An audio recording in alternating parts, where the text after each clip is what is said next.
নমস্কার, বড়মা digital news channel থেকে আমি Somnath Roychowdhury.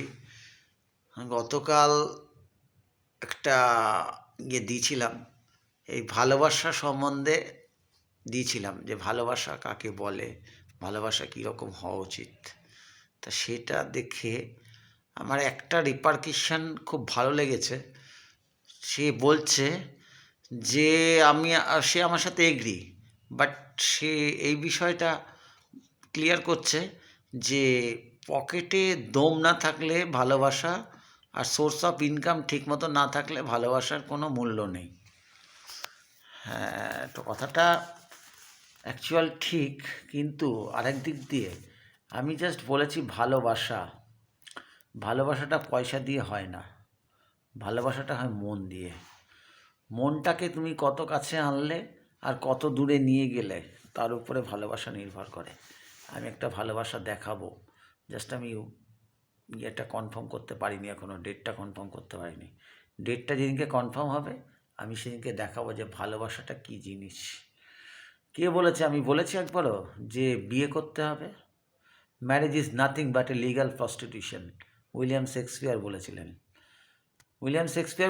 Marriage is nothing but a legal prostitution.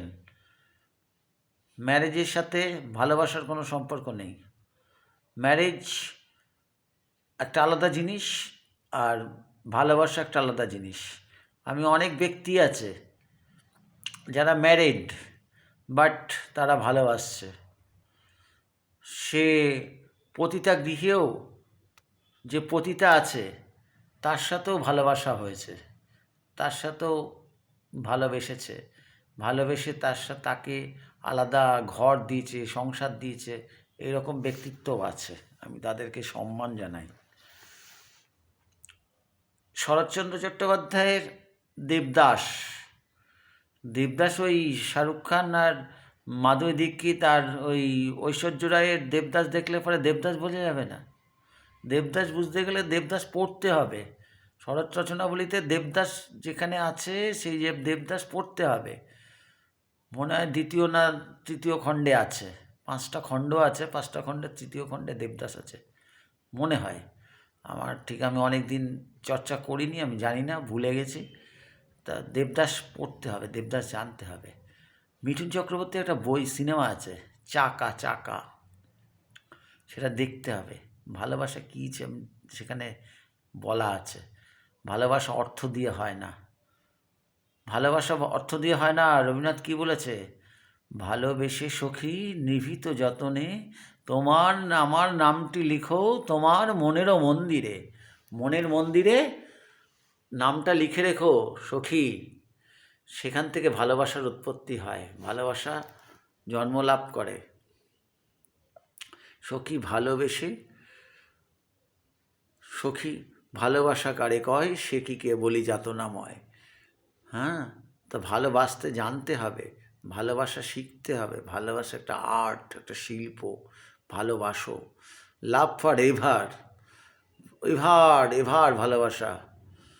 ভালোবাসা রোমিও জুলিয়েটের ভালোবাসা, ক্লিওপেট্রা আর অ্যান্টনি ভালোবাসা, that is called love. Julius Caesar অবধি সেই ভালোবাসায় আকৃষ্ট হয়েছিল। অবশ্য সেই ভালোবাসার অন্যরকম অর্থ আছে, তা আমি সেই অর্থে যাচ্ছি না। আমি জাস্ট বলছি ভালোবাসাটা না একটা মধুর বন্ডিং। সেই বন্ডিংটা যে কোনো জায়গায় হতে পারে। লাভ ফর এভার, চিরকালের ভালোবাসা, লাস্ট রাইড অবধি ভালোবাসা, জীবনের শেষ রক্তবিন্দু অবধি ভালোবাসা। সেখানে অর্থটা ম্যাটার করে না। যে ভালোবাসবে সে ধনী দরিদ্র দেখে, ইনকাম দেখে ভালোবাসবে না, ভালোবাসবে মনটাকে। এই মনটা যদি না থাকতো তবে কিছুই মনে পড়তো না। মনকে ভালোবাসতে হবে, মনটাকে দেখতে হবে, মনটাকে ভালোবাসতে হবে। দেখুন, আমি ভুল বলতে পারি, আপনারা বলবেন কমেন্ট করে যে আমি ভুল বলছি, আমি অন্যায় বলছি। আপনারা বলবেন, আপনারা না বললে তো আমি জানতে পারবো না, আমি শিখতে পারবো না। আমি যার কাছ থেকে শিক্ষা নিয়েছি উনি vice chancellor of Edinburgh university, ছিলেন। উনি ছিলেন অক্সফোর্ড ইউনিভার্সিটির ডিন আর গোল্ড মেডেলিস্ট ইন শেলি কবি পার্সি শেলি যখন মেরি গডউইন অলিভার গডউইনের সাথে দেখা করতে গেছেন জাস্ট দরজাটা নক করেছেন, তা মেরি গডউইন বেরিয়ে এসছেন। মেরি গডউইন বেরিয়ে এসে বলছেন যে কাকে চাই। তা কবি শেলি তার রূপে এতটা মুগ্ধ হয়ে গেছেন, এতটা মনের অন্তরে বাস করেছে, উনি বললেন আমি তো তোমাকেই খুঁজতে এসেছি, তোমার সাথেই দেখা করতে এসেছি, তোমাকেই ভালোবেসে ফেলেছি। লাভ এট দি ভেরি ফার্স্ট সাইট।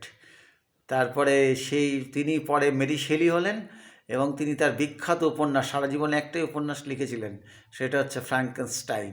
অর্থাৎ সৃষ্টি যখন স্রষ্টার উপরে আঘাত আনে, সেটাই তো বর্তমান যুগে হচ্ছে। যাকে সৃষ্টি করছে সেই স্রষ্টার উপরে আঘাত আনছে। তা সেইখান থেকেই ভালোবাসার উৎপত্তি। ভালোবাসা একটা একটা মানে দিগন্ত বিস্তৃত আকাশের মতো। ভালোবেসে সখী নিভৃত যতনে আমার নামটি লিখো তোমার মনেরও মন্দিরে। কথা বললাম, বলে যদি ভুল হয় তাহলে বলবেন। ধন্যবাদ।